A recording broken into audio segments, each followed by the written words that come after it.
চালু করেন।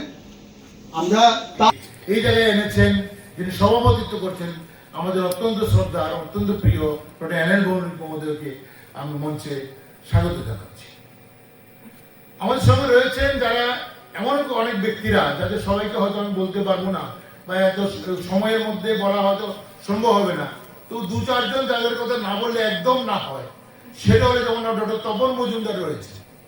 উনি কিছুদিন আগে ডাইরেক্টর হেলথ সার্ভিসের সঙ্গে দায়িত্বে ছিলেন। আমাদের আগের অনেকগুলো অনুষ্ঠানে উনি এই মঞ্চ আলোকিত করে উপস্থিত ছিলেন এবং সবচেয়ে গুরুত্বপূর্ণ হলো ফাউন্ডেশন বিজ্ঞান সম্বন্ধিত যে ধরনের কাজগুলি বছরের পর বছর করে আসছে, পর্দার আড়ালে থেকে তিনি প্রত্যেকটি প্রোগ্রামকে তার যে ছোট ছোট বিষয়গুলিকে আলোকপাত করে আমাদের এই জায়গায় পৌঁছে দিতে সাহায্য করেছে। ওনাকে আমাদের সকলের পক্ষ থেকে ধন্যবাদ জানাচ্ছি, অভিনন্দন জানাচ্ছি। এখানে ডক্টর সত্যরঞ্জন দেববর্মা রয়েছে, উনি আরেকজন ডাইরেক্টর হেলথ সার্ভিসেস। ফাউন্ডেশন যখন প্রথম কাজ শুরু করেন, আপনি জানেন যে কোনো সংগঠন যখন প্রথম কাজ শুরু করে অনেক বাধা বিপত্তি আসে। আমি একদম বলবো না হ্যাপাটাইটিস ফাউন্ডেশন কোনোদিন কোনো বাধা পায়নি, বরং প্রতি সময়ে প্রতি ক্ষণে প্রতি বছর আমরা বাধার সম্মুখীন হয়েছি।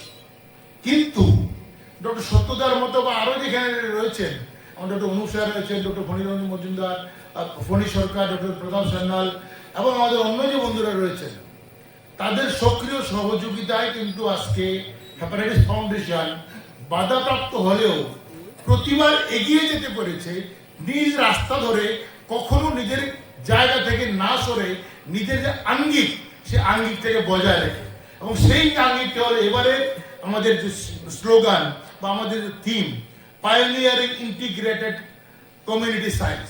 সেটা কি বলছে? সময়ের সঙ্গে পৃথিবী পাল্টাচ্ছে, হ্যাপাটাইটিস ফাউন্ডেশন পাল্টাচ্ছে। সায়েন্স শুধুমাত্র আগে যখন আমরা শুরু করেছিলাম, দিবাকর বলেছে যে আমরা হ্যাপাটাইটিস বি ভ্যাকসিনেশন নিয়ে শুরু করেছি, গ্রামে গঞ্জে যেখানে খুশি, বাজারে, কখনো আমরা রাজনৈতিক বক্তৃতা দিইনি, কিন্তু বাজারে দাঁড়িয়ে যে স্বাস্থ্যের কথা বলা যায় সেটা কিন্তু হ্যাপাটাইটিস ফাউন্ডেশনের সদস্যরা দেখিয়েছে যে স্বাস্থ্যের কথা, নিজের ভালোর কথা। কারণ আমরা সবাই কিন্তু সেলফিশ, আমরা স্বার্থপর, কিন্তু সেই স্বার্থপরতা যদি আমি কাজে লাগাতে পারি, স্বার্থপরতাকে আমি ভালো থাকতে চাই, আমি সুস্থ থাকতে চাই, মরতে চাই না, আমি মরিতে চাই না, আমি সুন্দর ভুবনে, তাহলে আমি সুস্থ থাকতে হবে। সুস্থ থাকার রাস্তাটা কি? ভালো থাকা। ভালো থাকার রাস্তাটা কি?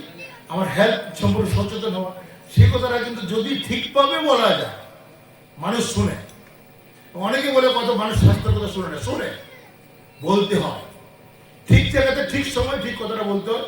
হ্যাপাটাইটিস ফাউন্ডেশন ত্রিপুরা আপনারা যারা এখানে উপস্থিত রয়েছে সকলের সহযোগিতা নিয়ে সময় সময় কথা বলেছে, মানুষ শুনেছে।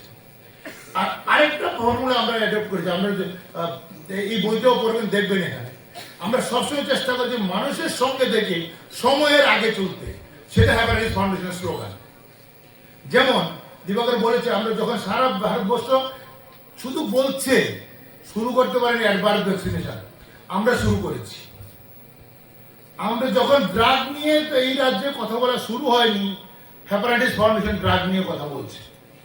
আজকেও ড্রাগ নিয়ে হ্যাপাটাইটিস ফাউন্ডেশন সবচেয়ে জোর গলায় কথা বলে, সেটাই ক্ষমতা আমরা রাখি নিশ্চয়ই আপনাদের সহযোগিতা।